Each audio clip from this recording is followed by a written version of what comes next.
लिए आने वाला प्रवेश की अधि पवित्र नाम में सब पवित्र लोगों में से देता हूँ। प्रभु की बड़ी दया है, अनुग्रह है, और भी एक संधि प्रभु ने हमें दिया।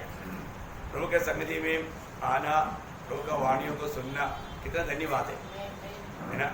और वो भी बहुत ध्यान से सुनना, क्योंकि कई बार हम प्रभु के पुस्तक में आते हैं, संदेश सुनते हैं लेकिन ध्यान से नहीं सुनता, इसलिए हमारा दिल तक वो नहीं पहुंचता है ना। बहुत बार हमारे लोगों ने ऐसा धोखा खाया है, खाते हैं। तो आज प्रभु ने हमें और एक संधि दिया है। प्रभु का पवित्र उपस्थिति में प्रोग्राम को लेकर आया। जरूर मैं विश्वास करता हूँ यहाँ पर आया हुआ हर एक लोगों का अवस्था जानकर प्रभु हमसे बोलेगा और बातचीत करेगा। आज थोड़ी समय के मनन के लिए वचन से एक शब्द पढ़ेंगे। अनुवाद व्यवस्था वर्णन का किताब 32 अध्याय, उसका 7 वचन का शुरुआत का एक छोटा शब्द। प्राचीन काल के दिनों को स्मरण करो। बस, प्राचीन काल का दिनों को स्मरण करो। देखिए, मतलब बीत गया हुआ उन दिनों को स्मरण करो। और भी एक बात बोलेगा तो हम प्रभु में आने से पहले का दिनों को याद करें। बहुत बड़ी बात क्या है ना, हमें यीशु मसीह मिल गया, उसे जो पहले का दिन, उसे पहले जो भी दिन हमने काटा, वो दिन में और प्रभु में आने के बाद का दिनों में कितना बड़ा अंतर है। बहुत भयंकर अंतर है प्रियो, है ना। आपको मालूम है, मतलब हम लोग एक समय में इतना दुखी और निराश थे, है ना। मतलब कई डर हमें सताता था, कई प्रकार कई बातों की हम गुलाम बन चुके थे। पर जो प्रभु का महान दया है, प्रभु ने हमें छुड़ाया, है ना। मतलब अपने जीवन में मिला हुआ ये सौभाग्य था।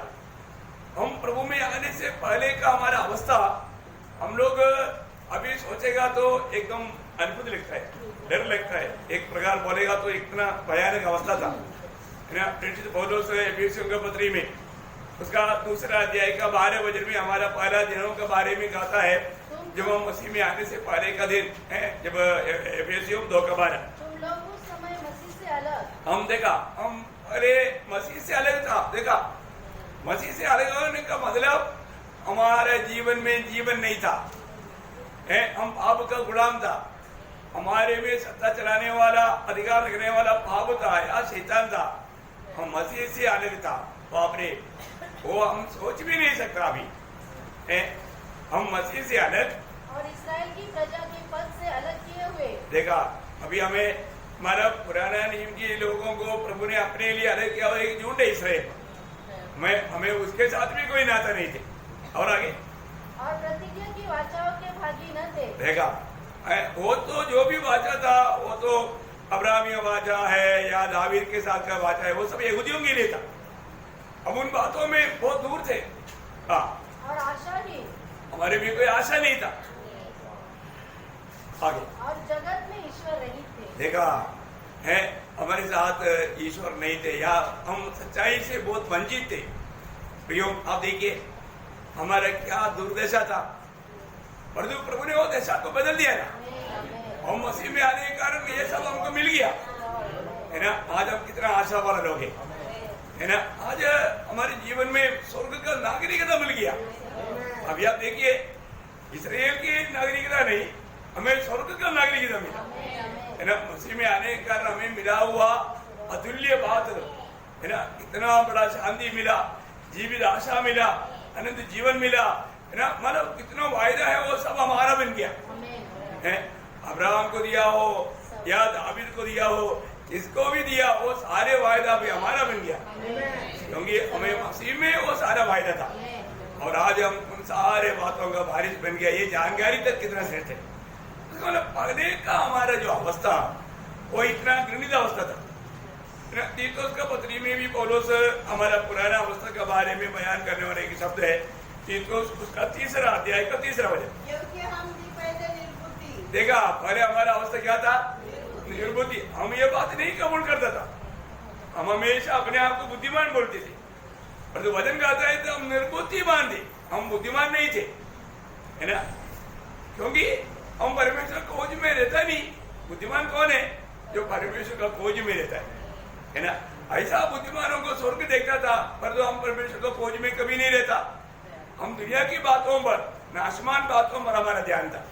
हम पहले निर्बुद्धि था। और आज्ञा न मानने वाले। हाँ, प्रभु की आज्ञा, प्रभु को ही नहीं जाना तो प्रभु का आज्ञा मानने का कोई सवाल नहीं। आप देखा है, प्रभु के आज्ञा ना मानने वाले और भ्रम में पड़े हुए थे। हम लोग अपनी अभिलाषाओं में डूबे हुए थे।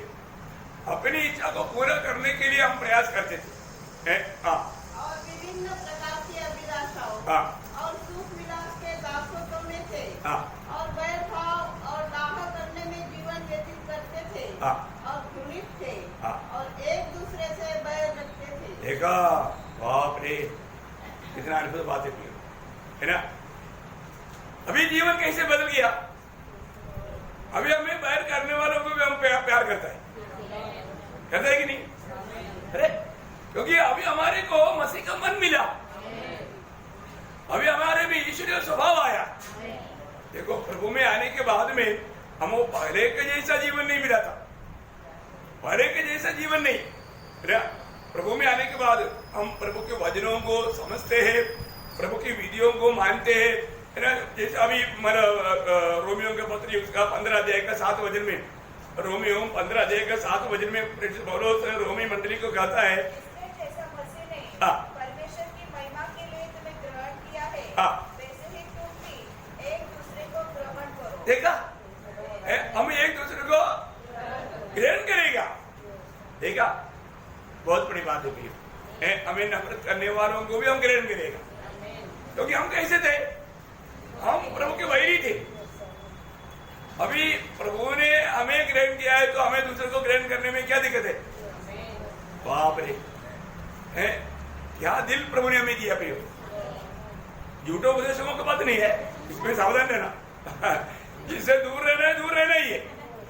ये नहीं कि ग्रहण करो बोला। कई बार क्या है ना, लोग मतलब वचन को सही रीति में नहीं समझता, इसलिए झूठे लोगों को भी ग्रहण कर लेता है, झूठे उपदेशों को भी ग्रहण कर लेता है। वो ऐसे नहीं, समझदार बनना प्रियो है। बहुत हम लोग ऐसा प्रभु का वचन, अभी प्रभु का प्यार, अभी प्रभु ने हमें बताया, हमें एक मसीह जीवन बिताना है तो प्रभु ने हमको एक आज्ञा दिया। और प्रभु को प्रेम करने वालों के चिन्ह आज्ञा मानेगा, है ना। प्रभु का क्या, एक ही आज्ञा हमारे लिए, कोई हजारों आज्ञा नहीं, एक ही आज्ञा। वो क्या बोला, उसमें सब कुछ है ना। यूहन्ना उसका 13 अध्याय का 34 वचन, मैं तुम्हें एक नई आज्ञा देता हूँ, एक दूसरे से प्रेम रखो। एक दूसरे से प्रेम रखो, जैसा मैंने भी तुमसे प्रेम रखा है। देखा, मैंने तुमसे जैसे प्रेम रखा वैसा ही तुम भी एक दूसरे से प्रेम रखो। कितना आसानी बात है। प्रभु ने ऐसा उपदेश दिया, ऐसा नहीं, प्रभु ने वो बातों को हमें करके दिखाया है। अभी वो प्रेम करने के लिए प्रभु ने हमें अपने आत्मा भी दिया। एक प्रकार ये प्रेम कौन दे सकता है, प्रभु दे सकता है। इसका मतलब यीशु मसीह हमारे भी जिएगा तो हमारे से वो प्रेम बहेगा। हम खुद जीते हुए ये प्रेम नहीं बहेगा, है ना। इसका मतलब प्रभु हमें हर बात में आदर्श देकर गया है। आज हम प्रभु में आ गए तो हमारे जीवन में प्रभु जैसा प्रेम किया, हमें प्रेम करने वाले वो गुण चाहिए, हमें परखना है। हम लोग कोई भी सिद्ध नहीं, लेकिन हमें रोज उसमें सिद्धाई की ओर बैठना है। उसके लिए वचन दिया जाता है, वचन हमें सिद्ध करता है, वचन के द्वारा प्रभु आलोचना देता है। अभी देखो, हर एक बातों में आज हमारा समस्या क्या है, कई बार हम एक दूसरे को देख करके मुंह पर लेते रहे, क्योंकि उनकी प्रति हमारे अंदर कोई ना कोई नफरत कड़वाहट रखता है। तो प्रभु ने हमें क्या बोला, पड़ोसियों 3 का 13 वचन, पड़ोसियों 3 का 13 वचन। और यदि किसी को किसी पर दोष देने का कोई कारण हो, तो एक दूसरे की सह लो, और एक दूसरे के अपराध क्षमा करो, जैसे प्रभु ने तुम्हारे अपराध क्षमा किए, वैसे ही तुम भी करो। देखा, सबके लिए आदर्श कौन है, प्रभु यीशु मसीह है। आप बताओ भाई, हम लोग सवेरे उठने के बाद में हमने किससे कोई मुंह फेरा क्या, हमारे दिल में किसी के साथ नफरत रखते हुए हम उसको देखकर नहीं चाहा है, हम उनको क्षमा करने के लिए तैयार नहीं। प्रियो, प्रभु बोलता है कि जैसा यीशु मसीह ने तुम्हारे अपराध क्षमा किया, ऐसा तुम दूसरे का अपराध क्षमा करो ना, है, क्योंकि हमें क्षमा मिला, हम क्षमा पाया बोलोगे। देखा, कितना बड़ी बात है। मैं आपको बोलता हूँ प्रियो, मैं मसीह व्यक्ति हूँ, मैं क्रिस्टी व्यक्ति हूँ, इतना इतना बोलना काफी है क्या? नहीं नहीं नहीं, हमें जीवन में परखना है, रोज परखना है। सच में मैं मसीह में है तो, मेरा विश्वास प्रभु यीशु मसीह में है तो मेरे जीवन कितना आदर्श का होना चाहिए। रोज प्रभु के वचन के द्वारा प्रभु प्रकाश हमको देगा, है ना। यशायाह मतलब 3 और 5 अध्याय में बार बार दूसरे को हाय हाय बोलता था, लेकिन जब 6वां अध्याय में जब प्रभु को देखा तो दूसरे को नहीं बोला, मेरे लिए हाय। देखा, जो व्यक्ति प्रभु के निकट जाएगा वो व्यक्ति अपने आप को देख पाएगा, अपने आप को देख पाएगा, है ना। जब पतरस ने जाना ये प्रभु है तो बोलता है कि प्रभु तुम मुझसे दूर हो क्योंकि मैं पापी है। देखा, उसको अपना पाप मतलब दिखाई दिया। आज भी हम प्रभु के उपस्थिति में आता है, प्रभु का वचन सुनता है, क्या हमारे जीवन में प्रभु का ये वचन आत्मा के द्वारा हमारे कृत्यों को प्रकाश करके मिल करके हमारे कृत्यों को कबूल करके छोड़ने के लिए मुर्सा ही है क्या? ये बात तो हमें परखना है। कई बार क्या होता है ना, कई बार कई रीति का कुछ घमंड लोगों में आ जाता है, मैं जानता हूँ, मैं पढ़ा है, मतलब मैं अभी सब हो गया है।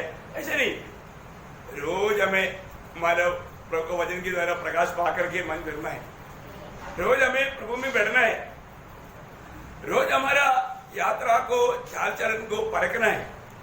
मेरे जीवन आज कैसा है, प्रभु के प्रति मेरा दिल एकदम जलता है कि नहीं, है ना। वो बात को हमें परखना चाहिए। यीशु मसीह में है करके कहना या मैं अपने आप को क्रिस्ती कहना मतलब सिर्फ काफी नहीं। जब पहला यूहन्ना 2 अध्याय का 6 वचन आपको याद है, पहला यूहन्ना 2:6,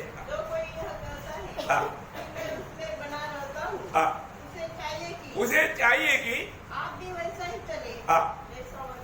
देखा, मैं मसीह में हूँ, मैं मसीह व्यक्ति हूँ, ये कहना काफी नहीं। हमें जैसा वही चला वैसे हमें चल करके भी दिखाना है। आज हमारा आत्मीय जीवन को देखेगा तो प्रभु का महिमा होगा क्या? लोग प्रभु को महिमा करेंगे या निंदा करेंगे? अरे ये क्या, ये क्रिस्ती व्यक्ति है क्या? देखो, ये क्रिस्ती व्यक्ति ऐसे करता है, ऐसा बोलता है, प्रियो नहीं। हमारे जीवन में हमें एक गवाही चाहिए, प्रियो, एक सच्चा गवाही के जीवन, क्योंकि यीशु मसीह हमें हर बात में आदर्श देकर गया, हमें उसके कदमों पर कदम मिलाकर चलने के लिए बुलाहट मिला। हम लोग कितना सावधान रहना चाहिए।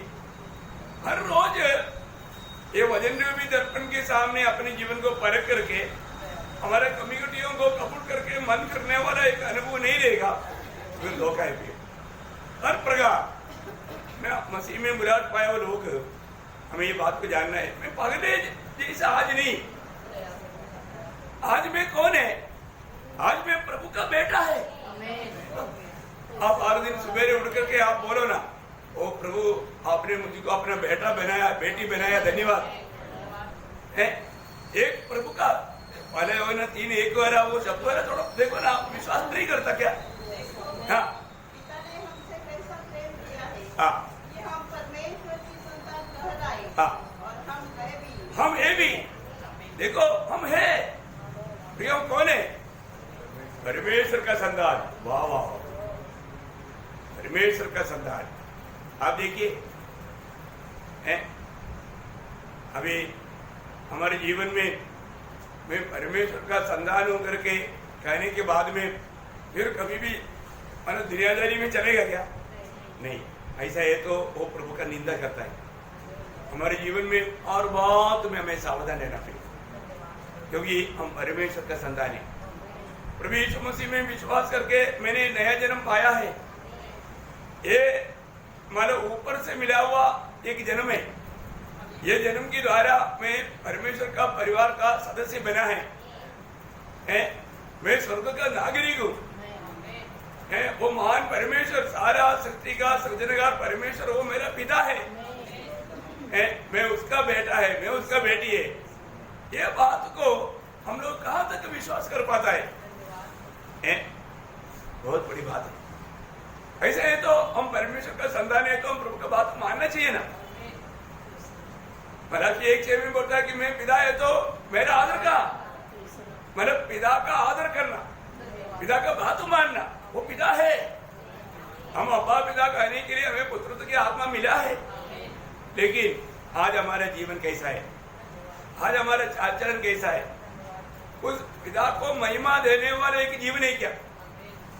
पहला पत्रोस पहला अध्याय का 16 वचन में प्रभु का वचन में हम पढ़ता है, जैसे तुम्हारा बुलाने वाला पवित्र है, जैसे तुम सारे चाल चलन में पवित्र बनो। देखा, सारे चाल चलन में पवित्र बनो। प्रयोग मैं महान सर्वशक्तिमान सर्वज्ञानी उस महान परमेश्वर को मैं अपा पिता कहता है, तो मेरे जीवन में मेरा सारा चाल चलन में मुझे पवित्र बनना है, एक पवित्र जीवन बिताना है। कितनी बड़ी बात है, प्रभु बोलता है, वो पढ़ेंगे पहला पत्रोस पहला अध्याय 16 वचन। क्योंकि लिखा है पवित्र बनो, क्योंकि लिखा है पवित्र बनो, क्योंकि मैं पवित्र हूँ। मैं पवित्र हूँ। देखा, मैं पवित्र हूँ, इसलिए जैसा तुम्हारा बुलाने वाला पवित्र है, वैसे ही तुम भी पवित्र अपने सारे चाल चलन में पवित्र बनो। अपने सारे चाल चलन में पवित्र बनो। प्रियो, हमारे सारे चाल चलन में पवित्र नहीं होना, मतलब दूसरे को दोष लगाने का मौका नहीं देना, है ना। कई लोग, प्रभु का लोग कभी कभी लिपस्टिक लगाता है, नेल पॉलिश लगाता है, मैंने सुना कोई कोई धागा भी बांधता है। देखो ना, गलत तो बात है। कोई कोई जिंजलम भी पहनता है, देखो है। इधर आने के टाइम पर कोई कोई कॉल कराता है, बाकी जगह पर चलने के टाइम पर ऐसा पहन कर चलता है। देखा, इसका मतलब क्या है कि वो दूसरे लोगों के बीच में जाने के टाइम पर उनकी जैसा, हमारे बीच में आने के टाइम पर हमारे जैसा। वो क्या करता, हमें नहीं करता। देखा, वो कितना मानव धोखादार है। भैया, ऐसा लोग भी है मंडली में, देखो उनको समझता है, लेकिन वो लोगों के साथ चलने के टाइम पर वो बोलता है कि हम तुम्हारे साथ जैसा है, इधर आने के टाइम पर बोलेगा हम तुम्हारे जैसा है। देखा, कबड्डी लोग हैं, ऐसे लोगों से प्रभु को बहुत घृणा है, बहुत घृणा है। देखो आज इसलिए क्या है कि ऐसा लोगों का गवाही, ऐसा लोग प्रभु का गवाही देगा तो दूसरे लोग उस बात का निंदा करेगा, तुच्छ करेगा। प्रियो, प्रभु में आया हुआ हमारा अनेक लोगों के जीवन में एक बहुत बड़ा जिम्मेवारी है। वो जिम्मेवारियों को हमें जानना है, हर चाल चलन में हमें पवित्र बनना। और हमारे कर्तव्य क्या है कि हमारे कर्तव्य क्या है, पहला पत्रोस दूसरा अध्याय का 9 वचन में आपको सबको मालूम है।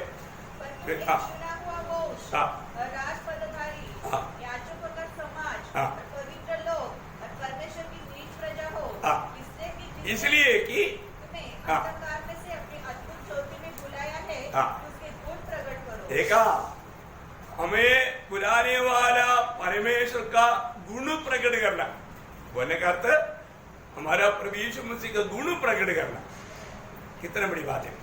यीशु मसीह का गुण आपको मालूम है, वो कितना नम्र और दीन है। हमें भी क्या करना, घमंडी नहीं बनना, नम्र और दीन बनना।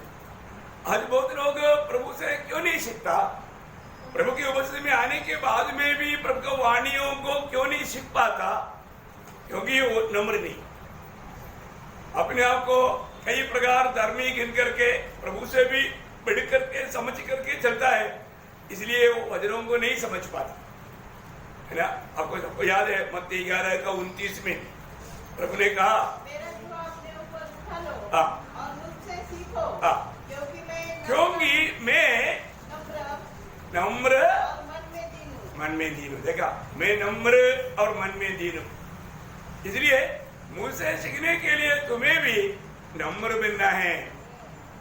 अभी आपको मालूम है, नम्र व्यक्ति है तो आपका खिलाफ में कुछ बात बोलेगा कोई, आप झगड़ा करेगा, जब वो वक्त आएगा तो बात बोलेगा। कितने लोग छोटी छोटी बातों में चिढ़ता है, कितने लोग छोटी छोटी बातों में झगड़ा करता है। नमक नहीं था, नमक ज्यादा हो गया है, गर्म नहीं है, कुछ ना कुछ उनको बहाना चाहिए है। प्रयोग हमारे जीवन में हम नम्र है कि नहीं? कई प्रकार का परीक्षा हमारे जीवन में आ सकता है ना। देखो, मतलब प्रभु के साथ जुआ लिया हुआ मौसा इसलिए दुनिया में सबसे नंबर बना। उस पीढ़ी में वो प्रभु के साथ जुआ लिया, है ना। आज हमारी इस पीढ़ी में हम प्रभु के साथ उस जुआ लेगा तो हम दुनिया में प्रभु के सामने सबसे नम्र व्यक्ति बन सकता है। लेकिन हमें क्या करना पड़ेगा? हमें प्रभु जैसा नम्र बना, ऐसा नम्र बनने के लिए एक दिल चाहिए। आपको मालूम है, मसीह जीवन एक नम्र व्यक्ति कभी भी मतलब अपने आप को बलवान नहीं समझता, है ना। आपको मालूम है, पहाड़ी उपदेश का शुरुआत का वचन क्या बोलता? जो मन में दीन है वो धन्य है। क्यों धन्य है? देखा है, जो मन में दीन है। आप देखिए, होने का मतलब प्रभु मैं अपने आप में दुर्बल हूँ, कमजोर हूँ, मैं स्वयं कुछ नहीं कर सकता प्रभु, मुझे हमेशा आपकी सहायता चाहिए। मुझे बोलने के लिए आपका ताकत चाहिए, मुझे खाने के लिए आपका अनुग्रह चाहिए, मुझे चलने के लिए आपका अनुग्रह चाहिए। हर एक बातों में प्रभु का सहारे में आश्रय करके प्रभु में अवलंबित होकर के जीवन बिताने वाला व्यक्ति तो हमको क्या बोलता है? वो प्रभु जरूरत है तो आपको बुलाऊंगा, क्योंकि अभी मेरे पास है, अभी मेरे पास ताकत है। अपन खुद करता है। प्रियो, हर एक बातों में हमें प्रभु का सहारा लेना है। प्रभु मैं तेरे बिना बिल्कुल जीरो है, मैं कुछ नहीं कर सकता प्रभु, मुझे हर बात में तेरी सहायता चाहिए, है ना। बहुत बड़ी बात है हमारे जीवन में। प्रभु का इच्छा था मानव आदम हव्वा जीवन का वृक्ष से फल खाए। जीवन का वृक्ष का फल खाने से क्या होता? हमेशा मनुष्य का भरोसा प्रभु में रहता, वो प्रभु का सहारा लेते बिना कुछ नहीं कर सकता।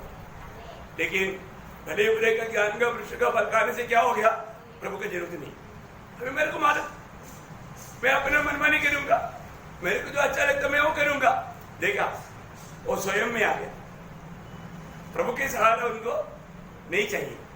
आज भी प्रभु में आने के बाद ऐसा कितने लोग हैं? कितने लोग हैं? शायद कई लोग कई बातों में अज्ञान होकर के हो सकता है। आपको मालूम है, प्रभु में आए हुए हर एक लोगों में प्रभु ने बहुत बड़े बड़े अधिकार दिया है, बड़े बड़े पदवी दिया है, बड़े बड़े जिम्मेवारी दिया। पिछले दिन में भी मैंने आपको बताया था कि आपको बहुत आनंद दिया है, मानव वरदान दिया है। मैं आपको बताऊं, प्रभु ने आपको एक बड़ा धन दिया है, बड़ा धन दिया हुआ है। प्रभु ने आपको धन दिया तो वो धन में आपको क्या होना चाहिए? विश्वासी होना चाहिए ना। पहला कुरिन्थी 4 अध्याय का 1-2 वचन देखो, इसमें एक छोटा बात का मैं आपको प्रकाशन देना चाहता हूँ, आप लोग ध्यान से सुनिएगा। मनुष्य हमें मसीह के सेवक और परमेश्वर के वेदों के भंडारी समझे। देखा, हम कौन है?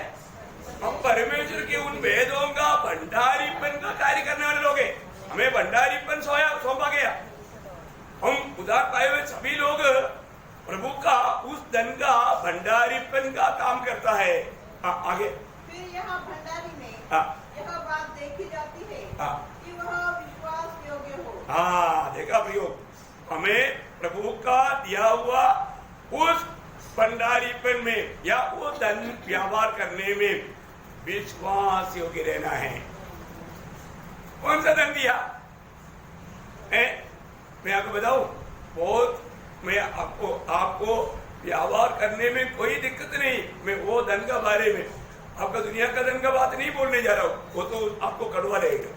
अरे तो आपको उस धन का बारे में बोलता हूँ, वो है अनुग्रह का सुसमाचार का धन। आपको मालूम है, वो सुसमाचार का धन किसके पास है? उधार पाया हुआ सबके पास दिया हुआ है। देखो प्रियो, इस अनुग्रह का, उद्धार का, ये सुसमाचार का धन अपने पास रखते हुए लोग ये धन व्यापार नहीं करता। प्रियो, ये धन व्यापार करने में कभी कभी हमें थोड़ा दाम भी देना पड़ता। इसलिए प्रेरित पौलुस प्रेरितों का काम 20 अध्याय उसका 24 वचन में कहता है। प्रेरितों का 20 अध्याय का 24 वचन। परंतु मैं अपने कान को कुछ नहीं समझता कि उसे प्रिय जानो, वरन यह कि मैं अपनी दौड़ को और उस सेवा को पूरी करूं जो मैंने परमेश्वर के अनुग्रह के सुसमाचार पर गवाही देने के लिए प्रभु यीशु से पाई है। देखिए, हर एक लोगों दूसरे के द्वारा उधार पाया हुआ अनेक पवित्र लोगों को ये धन दिया प्रियो। ये धन दूसरे को देने के प्रति शायद हमें अपने प्राण को भी देना पड़ेगा, लेकिन हमें उसके लिए तैयार होने चाहिए, क्योंकि ये धन दूसरे के पास पहुंचेगा तभी उसका भी उद्धार होगा। है हमें मिला हुआ ये धन इतना बड़ा धन है, ये धन दूसरे के पास में पहुंचेगा तो उनकी आत्मा का उद्धार हो जाएगा। इसका मतलब क्या है? हम लोग दूसरे लोगों का आत्माओं का जिम्मेवार लोग हैं। बाप रे, समझ में आया? उधार पाए हुए अनेक पवित्र लोग दूसरे आत्माओं का जिम्मेवारी पाए हुए लोग हैं। दूसरे आत्माओं को मसीह में लेकर आना ये धन को व्यवहार करने के द्वारा ही होता है। ये धन अपने पास आप रखेगा, दूसरे को आप नहीं देगा, तो दूसरे को देने के लिए दिया है और जो आपने चुपचाप अपने पास रखा है, क्योंकि आप इसको बांटने के लिए तैयार नहीं। देखा कितना दोषी है यो। ये बड़ा उद्धार का, आत्मा जीतने का ये महान धन उधार पाए हुआ सबके पास प्रभु ने दिया है, सबके पास है। इसको व्यवहार करना है ना। के नबी किताब या ऐसे के नबी किताब उसका 33 अध्याय का 7 से 9 वचन पढ़ना। हे मनुष्य के संतान, मैंने तुझे इस्राएल के घराने का परवाह ठहरा दिया है। तू मेरे मुंह से वचन सुन सुनकर उन्हें मेरी ओर से चिता दे। यदि मैं दुष्ट से कहूँ, हे दुष्ट तू निश्चय मरेगा, तब यदि तू दुष्ट को उसके मार्ग के विषय न चिताए तो वह दुष्ट अपने आधार में फंसा हुआ मरेगा, परंतु उसके खून का लेखा मैं तुझी से लूंगा। देखा यो बड़ा जिम्मेवारी है कि नहीं? अगर वो आत्मा प्रभु की वचन को ना सुन करके मरेगा, उसकी प्रभु हमसे हिसाब लेगा। देखो, अगर आपने सुनाया तो आपका जिम्मेवारी खत्म हो गया, फिर वो प्रभु उससे ले, है ना। बहुत सख्त चेतावनी है। आगे बढ़ना। परंतु यदि तू दुष्ट को उसकी मार्ग के विषय चिताए कि वह अपने मार्ग से फिरे और वह अपने मार्ग से न फिरे, तो वह तो अपने आधार में फंसा हुआ मरेगा, परंतु तू अपना प्राण बचा लेगा। देखा, तू अपना प्राण बचा लेगा। देखो क्या साफ साफ बात है। इसका मतलब क्या है? सुसमाचार नहीं सुनाने वाला अपनी प्राण को खोता है, अपने प्राण का उद्धार से वंचित हो जाता है। आप देखो, ध्यान से समझना प्रियो है। प्रभु में आने के बाद एक दिन भी, मैं इसलिए आपको बोलना चाहता हूँ, एक दिन भी दूसरे को सुसमाचार सुनाते बिना कभी भी बिस्तर में नहीं जाना प्रियो। कम से कम एक व्यक्ति को तो मैं सुसमाचार सुनाते बिना सोने नहीं जाऊंगा, एक निर्णय लो। ये मेरे मंडली को कई बार बताया, और जो कितने लोग ये बातों को सीरियसली अमल किया है। कोई उसका 3 अध्याय का 17-18 वचन भी पढ़ना। के संतान, मैंने तुझे इस्राएल के घराने के लिए बहुत बार नियुक्त किया है। तू मेरे मुंह की बात सुनकर उन्हें मेरी ओर से जिताना। जब मैं दुष्ट से कहूँ तू निश्चय मरेगा, और यदि तू उसको न जिताए और न दुष्ट से ऐसी बातें कहे जिससे कि वह सचेत हो और अपना दुष्ट मार्ग छोड़कर जीवित रहे, तो वह दुष्ट अपने अधर्म में फंसा हुआ मरेगा, परंतु उसके खून का लेखा मैं तुझी से लूंगा। देखिए, मैं बोलने का अर्थ क्या है प्रियो? जो व्यक्ति प्रभु की सच्चाई पर नहीं चलता, उनको प्रभु के नाम से ये वचन सुना करके जिताना प्रभु का लोगों का कर्तव्य। देखिए, ये दुनिया की सारा जरूरत मनुष्य को कोई ना कोई मार्ग में पूरा हो जाएगा, परंतु यीशु मसीह को मिलने का काम प्रभु के लोगों के द्वारा ही पूरा होता है। प्रभु के लोगों के सिवा कोई भी व्यक्ति के द्वारा उन्हें मसीह नहीं मिल सकता, और मसीह मिलते बिना वो व्यक्ति उस स्वर्ग में मिल नहीं सकता, उद्धार नहीं पा सकता। देखा, इतना बड़ी बात है। हमें मिला हुआ पदवी, हमें मिला हुआ जिम्मेवारी कितना श्रेष्ठ है। कभी सोचा आपने? स्वर्गदूतों को भी सुसमाचार सुनाने के लिए अधिकार नहीं, उद्धार के बारे में बोलने के लिए उनको अधिकार नहीं है। बहुत बड़ी बात है, वो अधिकार उद्धार पाए हुए लोगों का ही है। बाप रे, इतना बड़ा पदवी प्रभु ने हमें दिया। अभी आपको मालूम है, जब कॉर्नेलियस का घर में स्वर्गदूत आया, स्वर्गदूत आकर के कॉर्नेलियस को सुसमाचार सुनाया क्या? नहीं सुनाया है। जब प्रेरितों का उसका 10 अध्याय उसका 3 से 6 पर तो उसने दिन के तीसरे पहर के निकट दर्शन में स्पष्ट रूप से देखा कि परमेश्वर का एक स्वर्गदूत उसके पास भीतर आकर कहता है, हे कुरनेलियस। उसने उसे ध्यान से देखा और डर कर कहा, हे प्रभु क्या है? उसने उसे कहा, तेरी प्रार्थनाएं और तेरे दान स्मरण के लिए परमेश्वर के सामने पहुँचे हैं, और अब याफा में मनुष्य भेजकर शमौन को, जो पतरस कहलाता है, बुलवा ले। वह शमौन चमड़े का धंधा करने वाले के यहाँ अतिथि है, इसका घर समुद्र के किनारे है। देखो, पूरा डिटेल से स्वर्गदूत ने बताया। अभी तुम्हारा दान धर्म भक्ति सब स्वर्ग में पहुंचेगा, पर तू नहीं पहुंचेगा। तुझे पहुंचना है तो अभी पत्रोस को बुलाओ।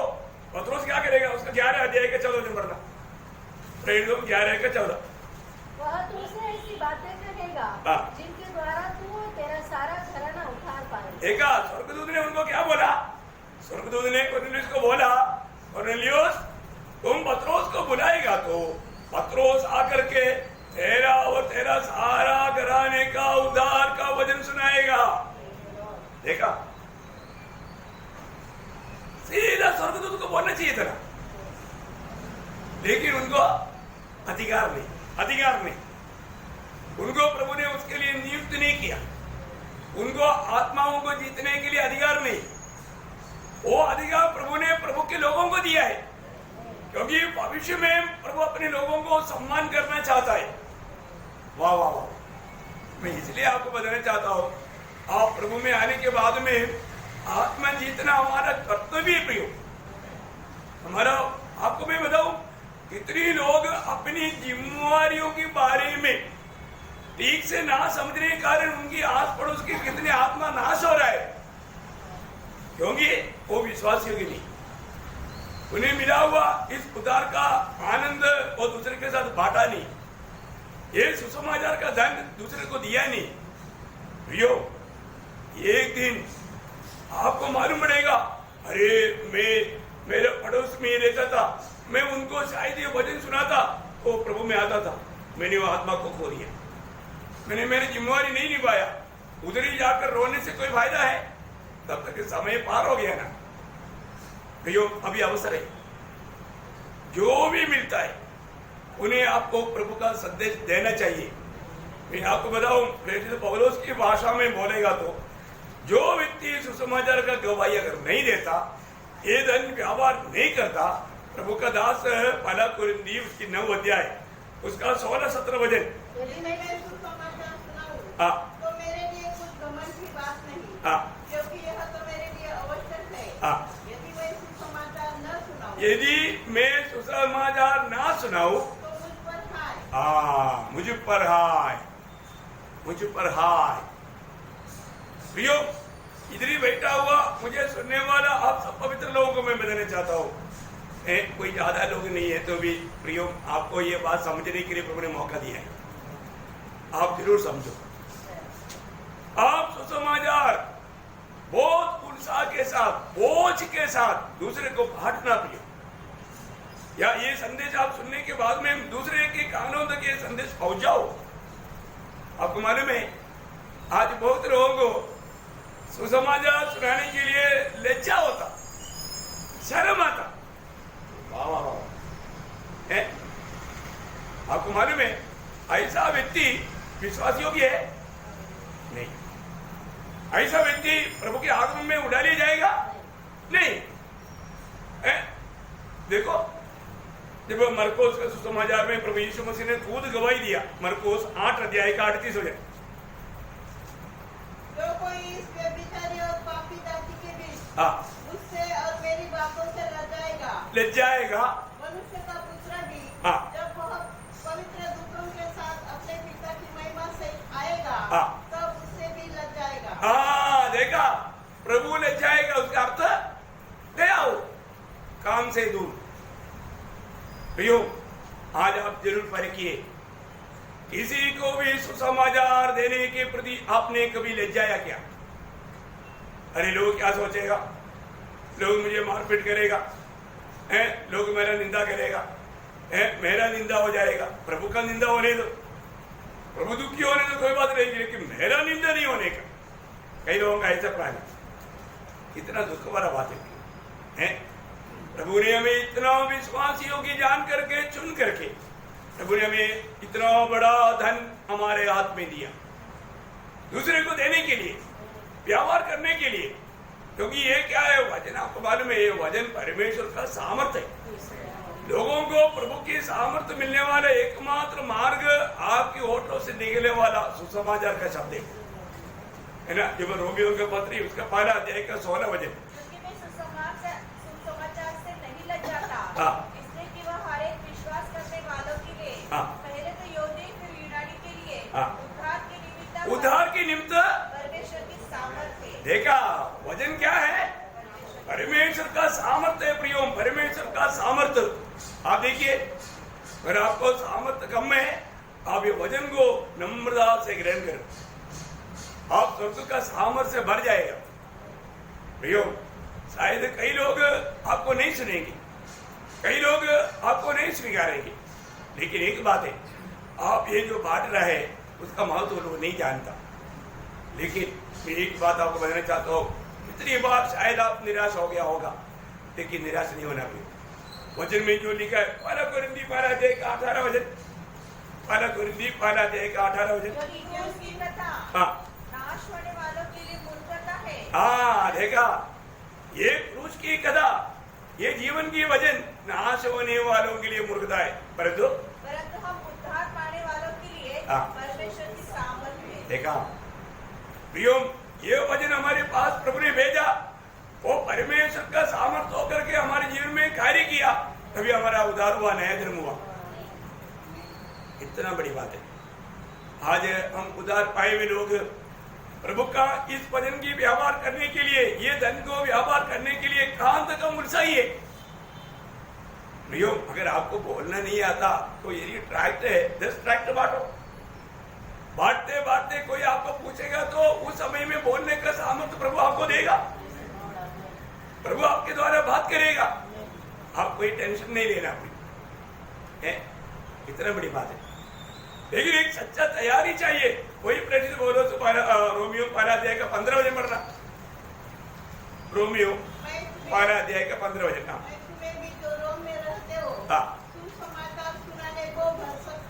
देखा, मैं हमेशा मैं तैयार रहता हूँ, मैं सुसमाचार सुनाने के लिए मैं हमेशा तैयार रहता हूँ। वो तैयारी है क्या है? हमारे पास जो भी आएगा उनको सुसमाचार सुनाने के प्रति मैं तैयार है क्या? अपने आप को पूछो प्रियो। आपको सबको मालूम है, हम कभी भी मिलता है तो मैं हमेशा पौलुस का ये शब्द याद रख करके दूसरे को प्रभु का संदेश सुनाने के लिए हमेशा तैयार रहता हूँ। थोड़ा भी समय मिल गया तो मैं प्रभु के वचन की ओर लेकर जाता हूँ, क्योंकि ये वचन ही हमें जीवन देता है, वचन हमें सामर्थ्य देता है। ये उसके लिए कितना भी दाम चुकाना पड़े। मैं आपको बताना चाहता हूँ, मेरा सर्विस में भी है ना, मुझे कोई लोग मुझे अपने पास बुलाता नहीं था, बोलता है बुलाएगा तो शुरू करेगा भाई है।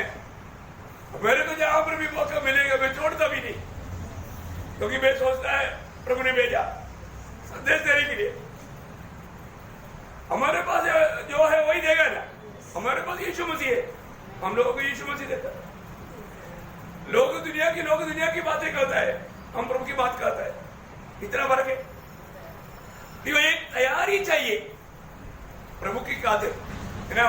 प्रेरितों काम में प्रेरित पौलुस का गवाही 21 का 13 वचन, प्रेरितों काम 21 अध्याय का 13 वचन। परंतु पौलुस ने उत्तर दिया, हाँ, क्या करते हो कि रो रो कर मेरा दिल तोड़ते हो? हाँ, मैं तो प्रभु यीशु मसीह के नाम के लिए हाँ, यरूशलेम में न तो केवल बांधे जाने के लिए हाँ, वरन मरने के लिए भी तैयार हूं। देखा, सुसमाचार की खातिर मरने के लिए तैयार रहना पड़ेगा। देखो, एक ही बार मरना है, वो सुसमाचार के प्रति मरेगा तो यीशु मसीह के नाम की महिमा के लिए मरेगा तो इससे ज्यादा अच्छी बात क्या है फिर? दुनिया की बातों में जाकर के मरने से कितना अच्छा है, और मसीह का गवाही देते हुए मसीह के लिए मरना कितना अच्छी बात है फिर। इसलिए एक बात ध्यान रखना, आप प्रभु की मंडली का एक सदस्य है तो मंडली का सबसे बड़ा जिम्मेवारी सुसमाचार सुनाना है। जो मंडली सुसमाचार नहीं सुनाता वो प्रभु का मंडली है ही नहीं। जो व्यक्ति प्रभु का सुसमाचार का गवाही नहीं देता वो व्यक्ति प्रभु का है ही नहीं। साफ बात है।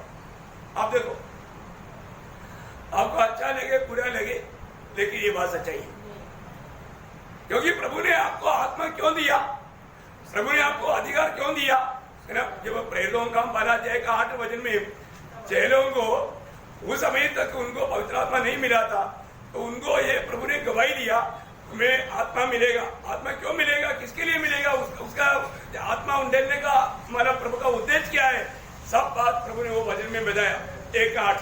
परंतु जब पवित्र आत्मा तुम पर आएगा, तब तुम सामर्थ पाओगे और यरूशलेम और सारे यहूदिया और सामरिया में और पृथ्वी के छोर तक मेरे गवाह होंगे। देखा, मेरा गवाह होगा, तुम्हें आत्मा का सामर्थ्य मिलेगा। प्रियो, आत्मा का सामर्थ्य पाया हुआ व्यक्ति कैसा चुप रह सकता, प्रियो नहीं रह सकता।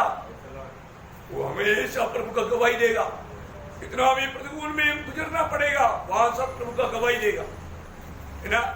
इतना भी बड़े बड़े स्थानों में खड़ा किया जाएगा, वहां पर भी देगा ना। जब कोई प्रेरित उसका 26 अध्याय का 18 वचन, प्रेरित 26 का 18,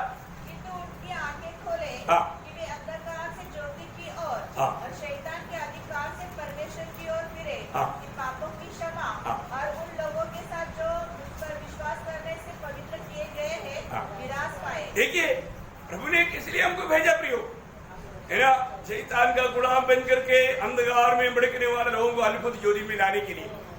देखा, इतना बड़ा अनोखा सेवा प्रियो, है ना। प्रभु जी उठने के बाद में अपने चेलों को दिया हुआ एकदम आखिरी मानव आज्ञा है। मत्ती 28 अध्याय का 18 से 20 तक का वचन आपको सुपरिचित है। स्वर्ग और पृथ्वी का सारे अधिकार मुझे दिया गया, इसलिए तुम लोग जाओ। प्रियो, ये एक दो व्यक्ति के लिए नहीं, मंडली के लिए आदेश है। कौन भेजा? सर्वाधिकारी महान परमेश्वर ने। दुनिया में बहुत लोगों को अधिकार है, परंतु एक ही व्यक्ति सर्वाधिकारी है, वो प्रभु यीशु मसीह है। स्वर्ग और पृथ्वी का सारे अधिकार वो प्रभु यीशु मसीह के पास है। उस प्रभु ने हमें नियुक्त किया है। हमें कितना खुशी से एक काम करना चाहिए, ये काम करने में हमें कितना आनंद होना चाहिए। आज हमें प्रभु का वचन सुनाने में आनंद है क्या? प्रभु का कार्य करने के लिए हमको आनंद है क्या? प्रभु कहता है जाओ, जा करके सारे जाति के लोगों को, दुनिया की सारे जाति के लोगों को ये सुसमाचार सुनाने का कर्तव्य उधार पाया हुआ हर एक का है। आप देखो, मैं क्यों नासिक में रुका प्रियो? प्रभु ने मुझे नासिक के लिए या महाराष्ट्र के लोगों के लिए नियुक्त किया है। कई लोग कई जगह पर सेवा करता है तो वो लोग मानो उनका स्टेट का लोगों को ढूंढता है, मलयाली लोगों को ढूंढता है। नहीं प्रियो, प्रभु ने हमें सभी जाति के लोगों को जाकर के, सारे भाषा के लोगों को जाकर के बताने के लिए बताया। बहुत बड़ी बात है। आज हमारे जीवन में प्रभु से नियुक्ति मिला है तो हम प्रभु की आज्ञा पालन करेगा, प्रभु का आज्ञा पालन करेगा। और तो आज बहुत लोग जाने अनजाने, मैंने पिछले दिन में आपको समझाया था, हमें मिला हुआ इस बड़ा धन को बहुत लोग व्यापार नहीं कर रहा है। क्यों? ये धन व्यापार नहीं करेगा तो आत्मा नाश हो जाएगा और वो आत्माओं का जिम्मेवारी आप ठहरेगा। समय पार होने के बाद में आप रोएगा क्या फायदा? शायद आपका एक गवाही के शब्द में कई लोग उधार पा करके प्रभु के राज्य में मिल सकता है, लेकिन आपने गवाही नहीं दिया। जब 96 भजन संगीता का दूसरा भजन की भी पाठ में एक अच्छा गवाही का शब्द में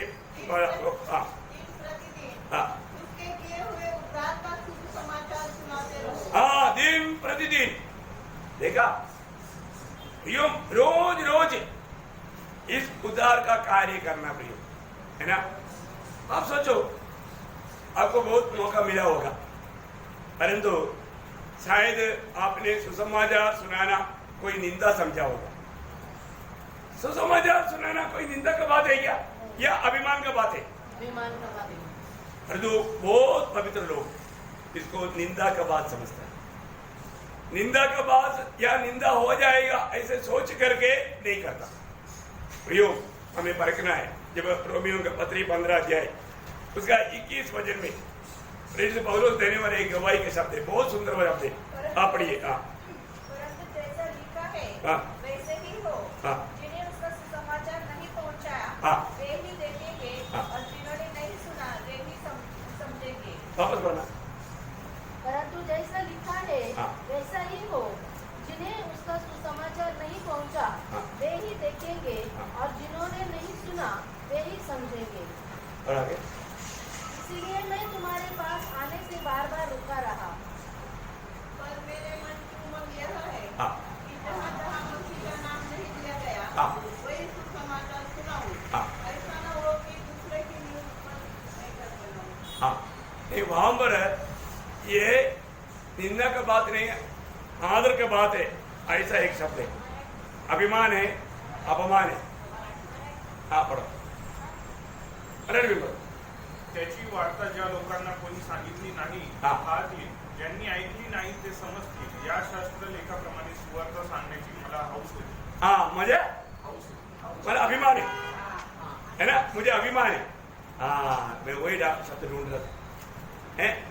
प्रियो, प्रभु का दास बोलता है, मुझे ऐसे बात सुनाने में मुझे अभिमान है, मेरे को बहुत गर्व है। वो बहुत बड़ी बात है, वो बहुत अनोखा शब्द है। और आज बहुत लोगों को ये बात सुनाना उनको निंदा का बात समझता है, निंदा का बात समझता है। प्रियो, आप सोचिए, आप जो भी ऑफिस पे काम करता होगा या आपका ऑफिस के लोग ये जानता है कि आपने एक उधार पाया हुआ एक क्रिस्ती व्यक्ति है ना। कई लोगों के बारे में लोगों को मालूम नहीं, अरे हमको मालूम नहीं था एक क्रिस्ती है, हमको मालूम नहीं था एक विश्वासी है। कितना दुख लगता है क्यों? क्योंकि उनका जीवन उनके जैसा है, बाकी लोगों के जैसा। ऐसा होना चाहिए क्या? नहीं है ना भाई। हमारे जीवन में एक बहुत बड़ा गवाही होना चाहिए। प्रियो, आप दूसरे लोगों के बीच में रह करके आप प्रभु का ज्ञान का सुगंध अगर नहीं फैलाया, प्रभु का ये जीवन का वचन उनको नहीं दिया, इसका मतलब आपने उनकी आत्माओं को दुर्लक्ष्य किया, उन आत्माओं को आपने तुच्छ किया। वे लोग एक दिन बोलेंगे, देखो ये व्यक्ति ये उधार पाया था, परंतु हमको कभी भी उधार के बारे में नहीं बोला, इसने हमारी आत्माओं की चिंता नहीं किया, ये प्रभु तेरे साथ रहने के लिए कैसे योग्य है? समझा? वो लोग उस समय में कंप्लेन करेगा, क्योंकि अगर ये व्यक्ति अगर हमें बोला होता, हम भी विश्वास करके उधार पा लेता। अरे इसने कभी नहीं बोला, उसने ऐसा कभी नहीं किया, उसका जीवन में कोई ऐसा आदर्श ही नहीं था। बताओ, इन्होंने कभी भी हमारे आत्मा का फिक्र नहीं लिया, चिंता नहीं किया। हमारा आत्मा को जीतने के लिए इन्होंने कभी भी ये सुसमाचार हमको बजाया नहीं। आप सोचो प्रिय, उस समय में आपका अवस्था क्या रहेगा? आप सोचो। इसलिए है ना, एक बार भी हमें कोई मिले उनको हमें सुसमाचार देना ही चाहिए प्रियो, क्योंकि प्रभु उसका वचन हमारे द्वारा उन्हें मिलेगा, ये आशा में आपके पास उनको प्रभु ने भेजा है। कोई भी हो प्रियो, आप उसको प्रभु का वचन दो, प्रभु का संदेश दो। पर नहीं दिया तो हमें प्रभु को लेखा देना पड़ेगा। इतना एक बहुत बड़ा जिम्मेवारी। आपको मालूम है, कई बार कई लोग मूल्यवान बात का मूल्य ना समझ करके मिट जाने वालों बातों पर भरोसा करके धोखा खाता है। जैसे अभी आप सुनने वाले सब लोग विश्वास करके उधार पाना कोई जरूरी नहीं, लेकिन जिसको अनुग्रह है वो विश्वास करेगा। अभी आपको मालूम है जब मरकोस का सुसमाचार जैसा अध्याय में उसका 17 से 22 तक का वचनों में एक व्यक्ति अनंत जीवन पाने की आशा में आया। आपको मालूम है, इसलिए मैं आपको बताया तो पढ़ने का भी जरूरत नहीं। उसको प्रभु ने व्यवस्था की बात बताया तो बोला मैं ये सब बचपन से करते आया, पालन करते आया ना। प्रभु ने बोला एक कमी है, अब एक कमी है। प्रभु ने बोला जो तुम्हारा संपत्ति उसको बेचकर कंगालों को बांट दो, इसके बाद में मेरे पास आओ, मेरे पीछे हो। उन्होंने क्या किया? उन्होंने प्रियो उन्होंने अनंत जीवन की बात उनका संपत्ति ने अपहरण किया। वो धनवान व्यक्ति का धन अनंत जीवन की बातों को चोरी किया। उसको अनंत जीवन की बात से बढ़कर उसको ये संपत्ति अच्छा देखा है। आज भी ऐसे कितने लोग हैं उनको ये नाशमान संपत्ति इसे उन्हें छोड़कर जाना। अभी आपको मालूम है वो जो धनवान व्यक्ति लाजर और धनवान, उनका धन उनको बचाया नहीं बचाया, क्योंकि उन्होंने धन का अपना गलत इस्तेमाल करके प्रभु का महिमा नहीं किया।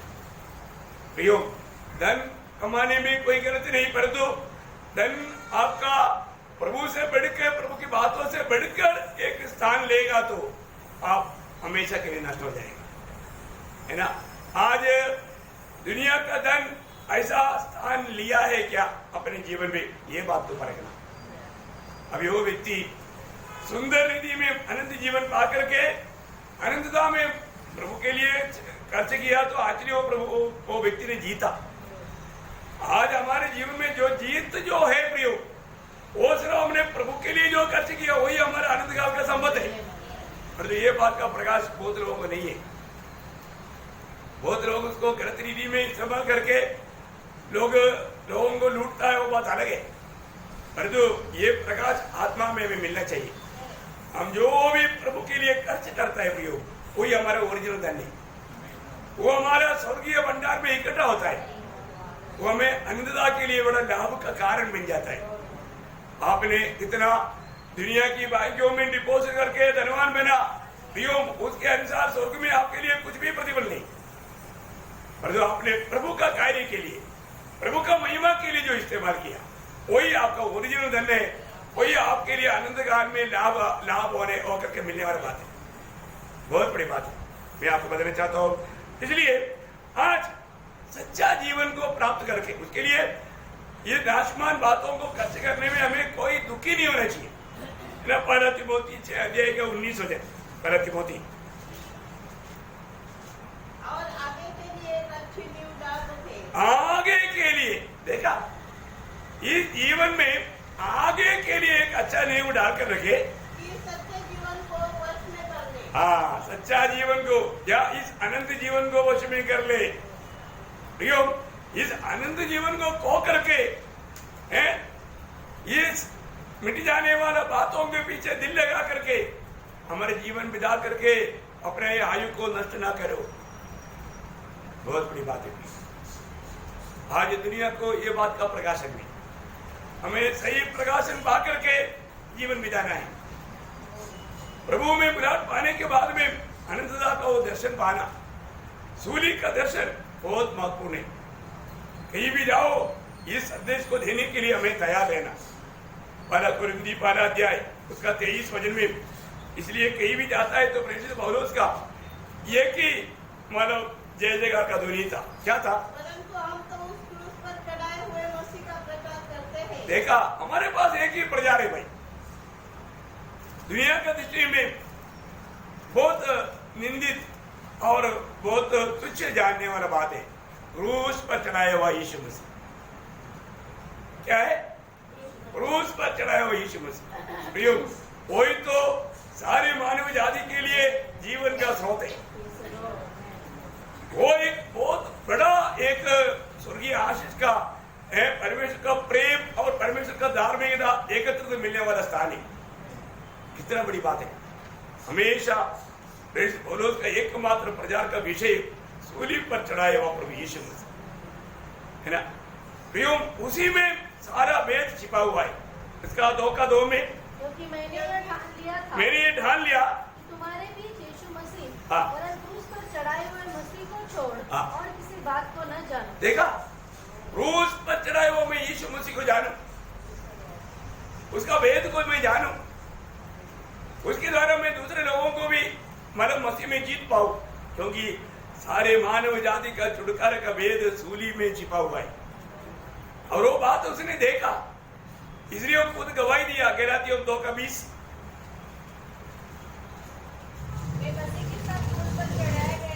कहां पर चढ़ाया गया? क्रूस पर। आप देखो फिर प्रभु यीशु मसीह क्रूस पर मरा तो यीशु मसीह के साथ मैं भी मर गया। आज उद्धार पाए हुआ कितने लोगों को ये दर्शन मिला है? ये प्रकाश मिला क्या? प्रभु यीशु मसीह के साथ मैं भी मर गया, मेरा पुराना मनुष्य खत्म हो गया। आज का पीढ़ी की बहुत लोगों ने ये सच्चाई को सही रीति में नहीं जाना, नहीं देखा, नहीं माना। कितना दुख है प्रिय। इसलिए तो पौलुस बोलता है, मैं मसीह के साथ सूली पर चढ़ाया गया, अभी मैं नहीं, मसीह मुझ में जीवित है। देखा, मसीह मुझ में जीवित है, क्योंकि उसके 5 अध्याय का 24 वचन में उसका अनुभव से वो मसीह में विश्वास करने वाला लोगों का अवस्था के बारे में अच्छा वर्णन करके बताता है। उसी गलातियों 5:24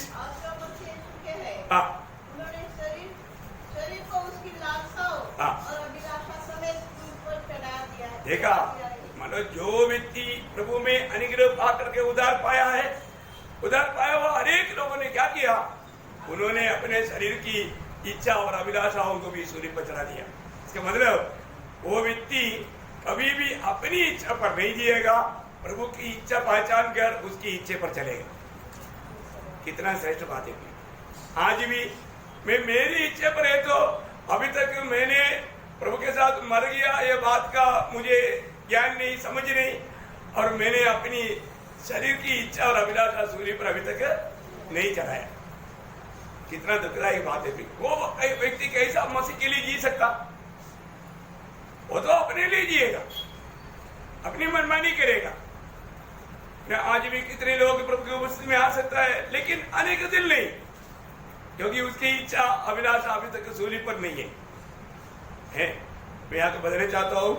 इन सारे सच्चाइयों को मंडली में, संगति में आकर के हमें प्रभु सिखाता है। इसलिए प्रेरित पौलुस बिन्यामीन गोत्र का है, गमालियल के पासस्थान में बैठ करके व्यवस्था को एक एक छोटा छोटा शब्द का भी अर्थ सीखा है।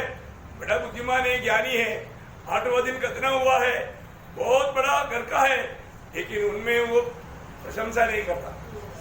उसका जीवन में 2 बात का प्रशंसा नहीं, एक ही प्रशंसा है।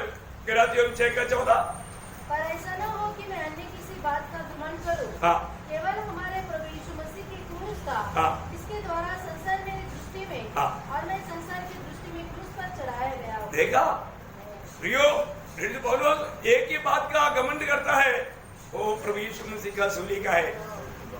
प्रियो, वो सूली की वेद जानने के कारण पौलुस कंप्लीटली बदल गया। वो बोलता है कि अगर वो सूली पर मरा हुआ यीशु मसीह अगर मुझे नहीं मिला होता, मैं आज व्यर्थ होता, मैं दुनिया की बातों में नष्ट होता, मेरा अनंत काल के जीवन के बारे में मुझे कोई आशा नहीं रहता, और मैं मर करके नाश हो जाता था। लेकिन वो बोलता है आज मैं उस सूली पर घमंड करता हूँ, क्योंकि मैंने अनंत जीवन पाया। आज मैं नहीं, मसीह मुझ में जी रहा है। वो एक मसीह का एक गुलाम होकर के अपने आप को सरेंडर किया। जब मतलब दमस्कस के द्वार पर प्रभु यीशु मसीह से भेंट हुआ, वो घोड़े के ऊपर चल रहा था, एक बड़ा तेज उसके चारों तरफ चमका, वो घोड़े से गिर गया। तब वो प्रभु को पूछता है, प्रेरितों का 22 अध्याय के 10 वचन। तब मैंने कहा, हे प्रभु मैं क्या करूं? हाँ देखा, हे प्रभु मैं क्या करूं? बोलने का मतलब प्रभु मैं तेरा दास, मुझे हुक्म दे, मुझे हुक्म दे, मैं वो बात को मानने के लिए तैयार हूं। कितना अनोखा बात है। उसी समय में पौलुस ने अपने जीवन को सरेंडर किया, प्रभु के लिए समर्पण किया। उसका समर्पण सच्चा समर्पण था, इसलिए प्रभु ने उसको इस्तेमाल किया। आज बहुत लोग अपने आप को कई बार बोलता होगा, प्रभु मैं समर्पण करता हूं, समर्पण करता हूं, पर तो सिर्फ वोटों में है, वो वास्तव में समर्पण नहीं करता, इसलिए प्रभु उनको इस्तेमाल भी नहीं करता। हमारे जीवन में एक सच्चा समर्पण करने वाले व्यक्ति को प्रभु जरूर अपनी नाम की महिमा के अनुसार इस्तेमाल भी करेगा, अपने सामर्थ्य के अनुसार इस्तेमाल करेगा। आज हमें परखना है, आज प्रभु का हाथ में इस्तेमाल हो रहा है क्या, प्रभु का महिमा मेरे जीवन से हो रहा है क्या, ये बात को हमें परखना चाहिए, जानना चाहिए प्रिय। आज कितने लोग अवसर मिलता है लेकिन प्रभु का संगति को नहीं चाहता। प्रभु को जानने वाले व्यक्ति हमेशा प्रभु के संगति में मिलेगा, प्रभु का संगति उसको अच्छा लगेगा। ऐसा शब्द जब साहब ने कहा है ना 73 का 28 में शुरुआत में, प्रभु के निकट रहना मेरे लिए भला है, प्रभु के निकट रहना मेरे लिए भला है। प्रियो, आपको मालूम है एक समय इस्राएल की याजक के लोग भी प्रभु का निकट नहीं जा सकता था, और हमें से जाएगा तो क्या होता? लेवी व्यवस्था 16 अध्याय का 2 वचन, क्या स्ट्रिक्ट आज्ञा था प्रियो। और यहोवा ने मूसा से कहा, अपने भाई हारून से कह कि वह संदूक के ऊपर के प्राचीन तत्व वाले ढकने के आगे बीच वाले पर्दे के अंदर पवित्र स्थान में हर समय प्रवेश न करे। हर समय प्रवेश न करे बोलेगा तो मतलब तेरा भाई हारून महायाजक है, लेकिन हमेशा कृपासन के निकट नहीं आना, नहीं आना, नहीं तो मर जाएगा, मर जाएगा। देखा, मर जाएगा करके मालूम होगा तो फिर कोई आएगा। एक आध बार मौका भी मिलता है तो डर से कांपते भी जाता है।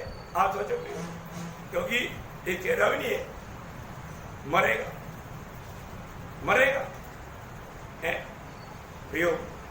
आप सोचो, ये सब पुराने नियम का महायाजक का भी अवस्था था, और आज नए नियम की मंडली के लोग, प्रभु की याजक के लोग, उनके लिए प्रभु ने इब्रानियों 4 का 16 क्या अनुभव वचन में आपको बोलता हूँ, ऐसा वचन पढ़ने के समय में हम प्रभु को कितना स्तुति करना चाहिए प्रियो। इसलिए आओ, हम अनुग्रह के सिंहासन के निकट हियाव बांधकर चले। यहाँ बांध कर, मृत्यु का कोई डर नहीं, यहाँ बांध कर चले, कि हम पर दया हो और वह अनुग्रह पाए तो आवश्यकता के समय हमारी सहायता करे। देखा कितना अनमोल बात है।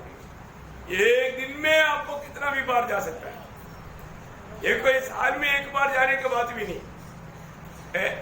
इतना बड़ा परमिशन प्रभु ने हमें दिया है। निम का मंडली के लोग कितना धनी लोग हैं। और प्रियो, मैं एक बात आपको बताऊं, हम लोग जी रहा है एकदम आखिरी समय में।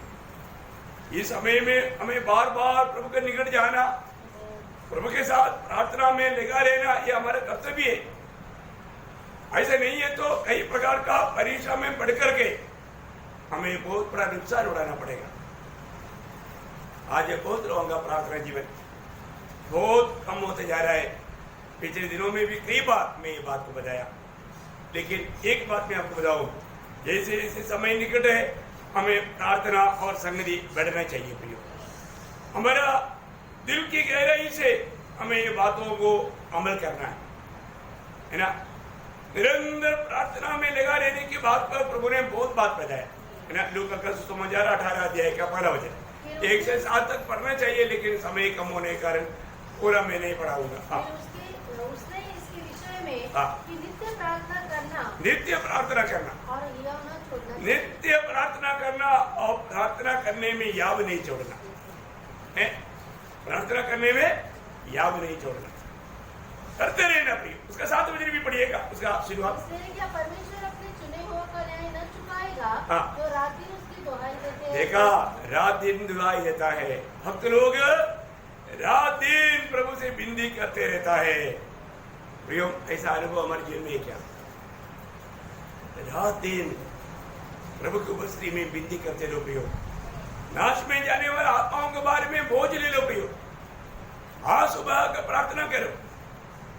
बहुत बड़ी बात है। जिस व्यक्ति को ये बात का बोझ प्रभु देता है वो बहुत महान व्यक्ति होगा।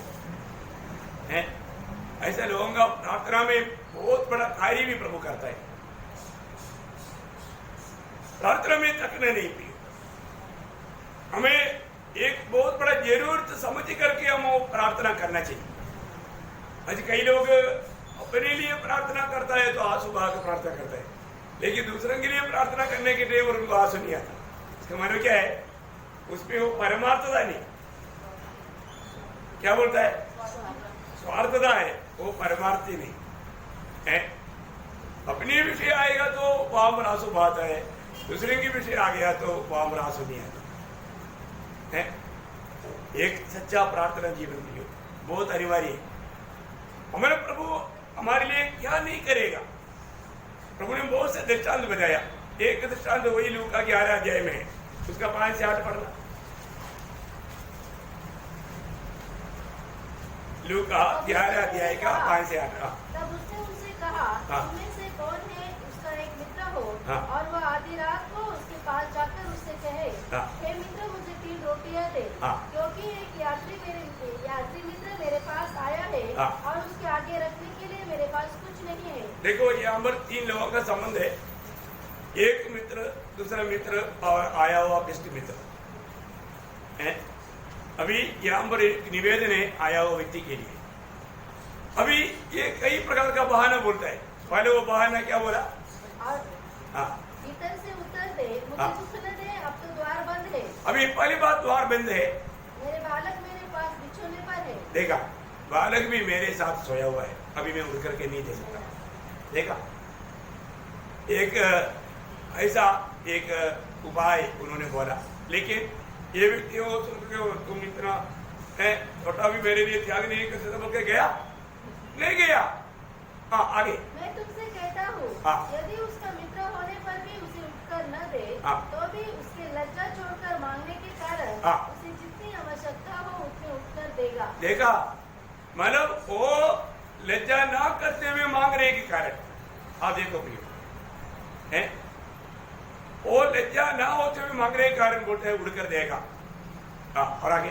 और मैं तुमसे कहता हूँ कि मांगो तो तुम्हें दिया जाएगा, ढूंढो तो तुम पाओगे, खटखटाओ तो तुम्हारे लिए खोला जाएगा। देखो, कितना सुंदर बात है प्रियो। हमारे जीवन में प्रभु से मांगते ही रहना प्रियो।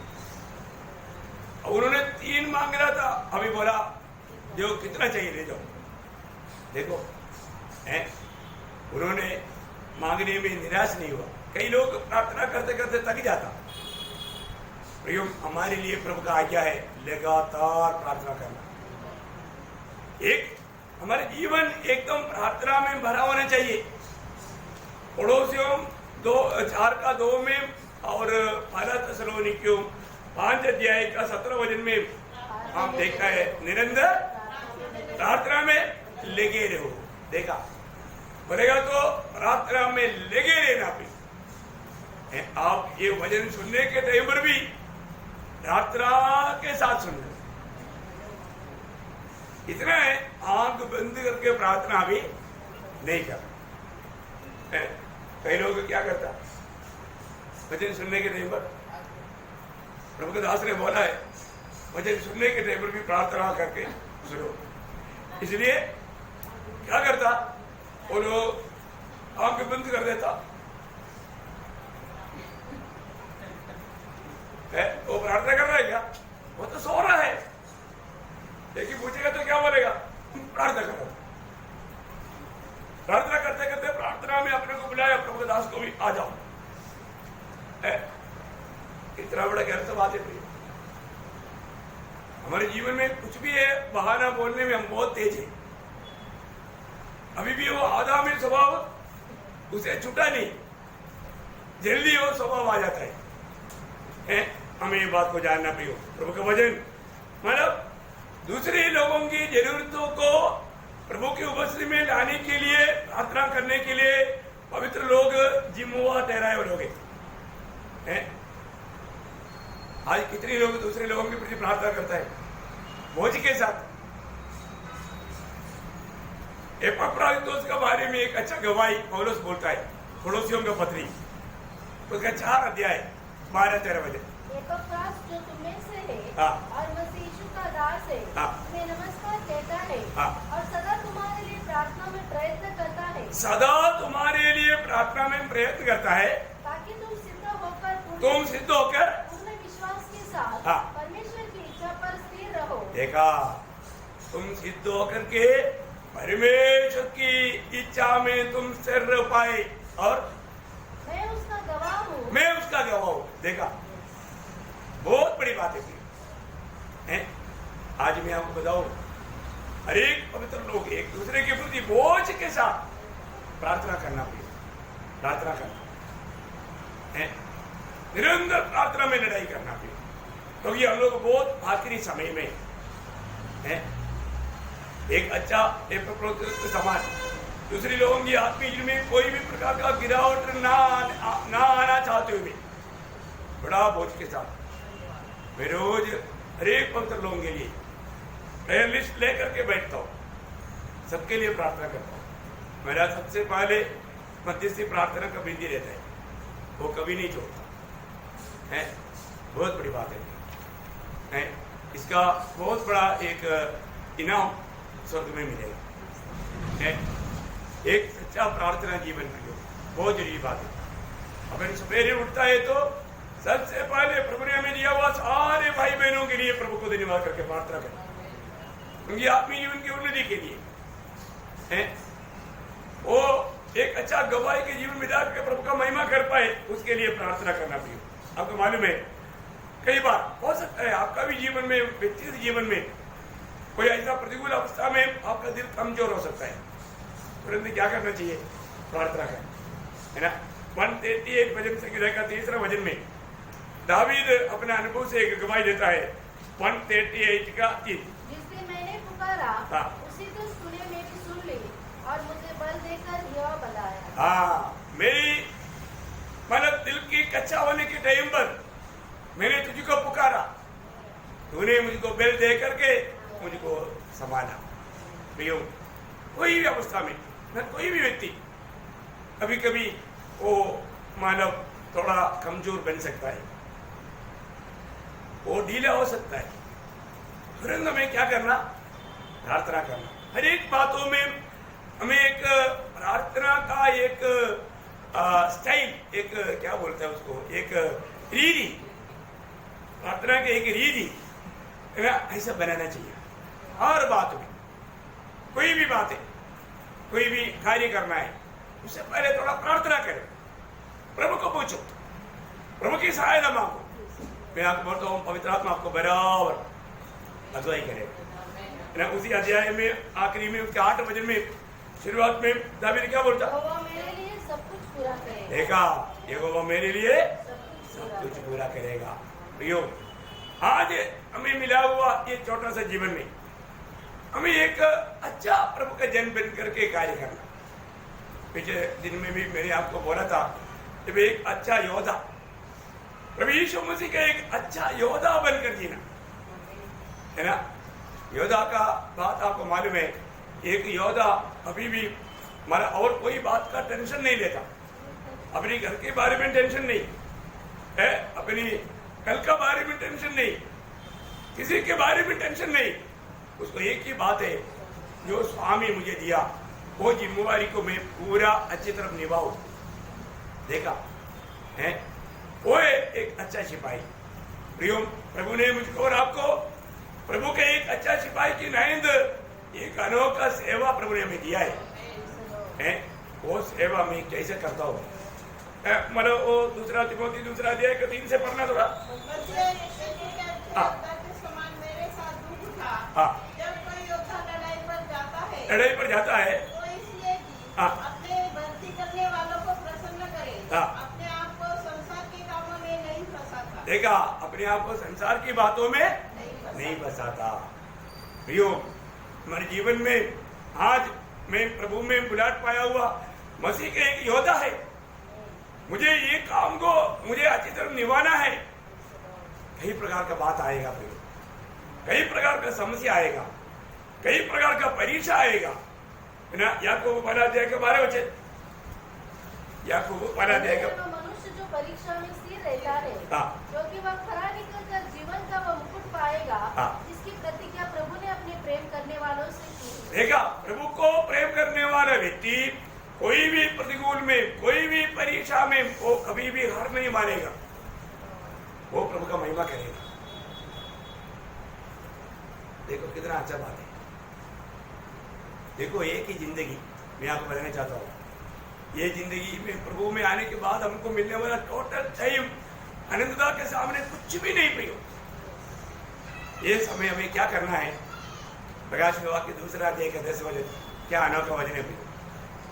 प्रकटीकरण 2 का 10। जो दुख तुझको झेलने होंगे, हाँ, देखा? मत डर। थोड़ा दुख तुझे झेलना है, डरना नहीं, तुझसे डरना नहीं। हाँ, क्योंकि देखो शैतान तुम्हें से कुछ को जेल खाने में डालने पर है, हाँ। ताकि तुम परखे जाओ, हाँ। और तुम्हें 10 दिन तक क्लेश उठाना होगा। कितने दिन? 10 दिन। हाँ, बहुत थोड़ा समय। 10 दिन का अर्थ बहुत थोड़ा समय, वो थोड़ा समय तुझे क्लेश उठाना होगा। हाँ, प्राण देने तक विश्वासी रह। हाँ, ये बात है। प्राण देने तक विश्वासियों के रहना, प्राण देने तक विश्वासियों के रहना प्रभु का ये हमारे को इच्छा है। मैं आपको बताना चाहता हूँ, प्रभु में बुलाहट पाने के बाद में अभी तक हमारे जीवन को परखो। प्रभु ने मुझको दिया हुआ वो सेवकाई में विश्वासियों की होकर के निभा पाया क्या है?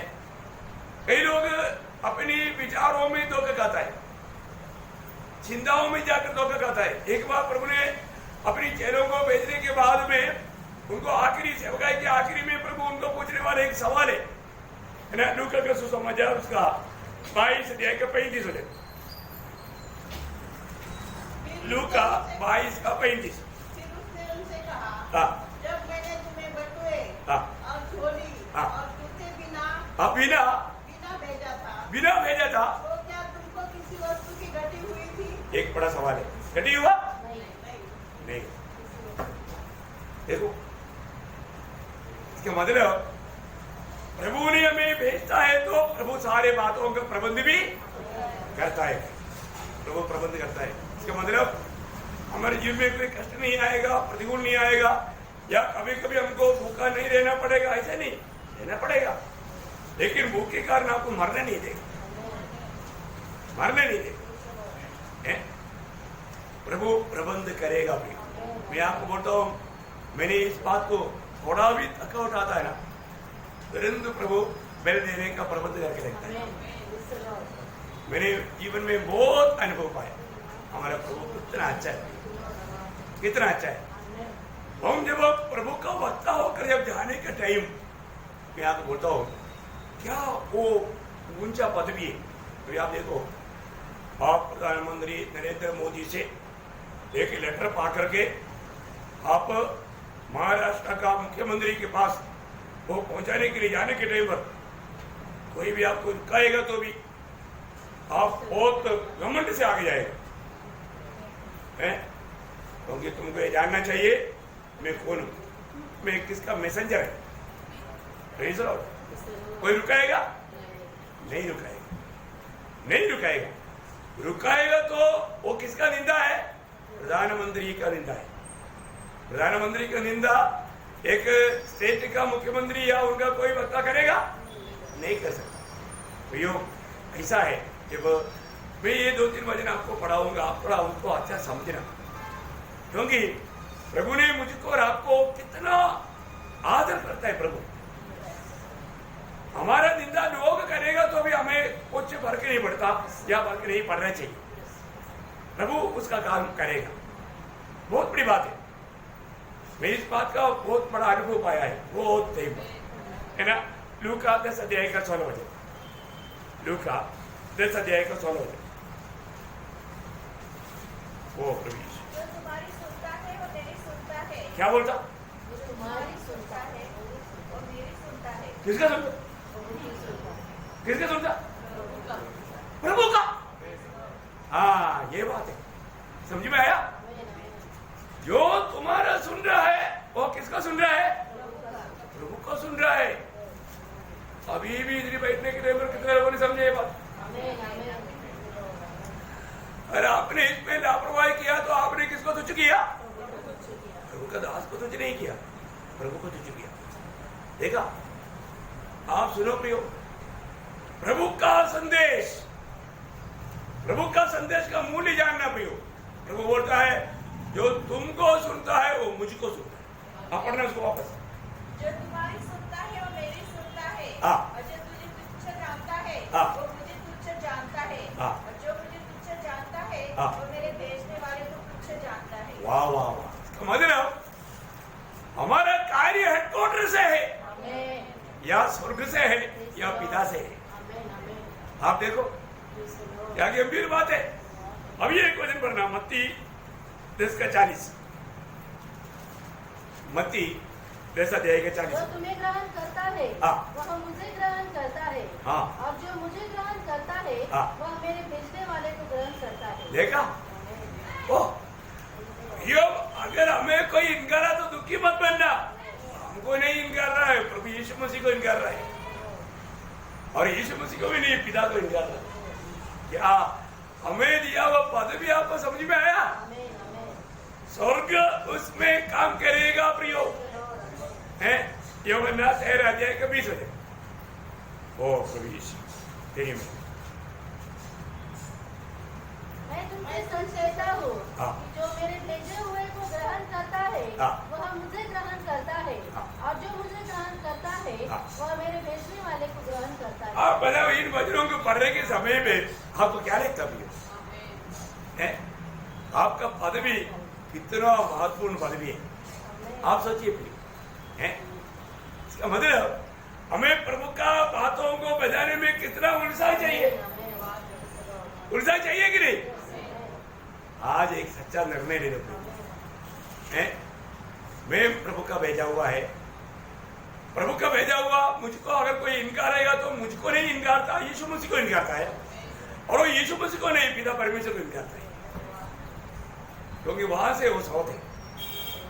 पिता ने पुत्र को भेजा, पुत्र ने हमें भेजा, और हम उस पुत्र के बात सुना जाए। इतना बड़ा पद भी है, ये बात का एक अच्छा प्रकाश पाना पड़ेगा। ऐसे है तो प्रभु की बातों को बताने में हमें कितना खुशी होगा, और यही बात है अनंत जीवन की बात, यही बात है लोगों को अंधकार से ज्योति में आने वाली बात, नरक से स्वर्ग में जाने वाली बात। हम जो संदेश देता है वो लोगों को नरक से स्वर्ग में पहुंचाने वाला संदेश है।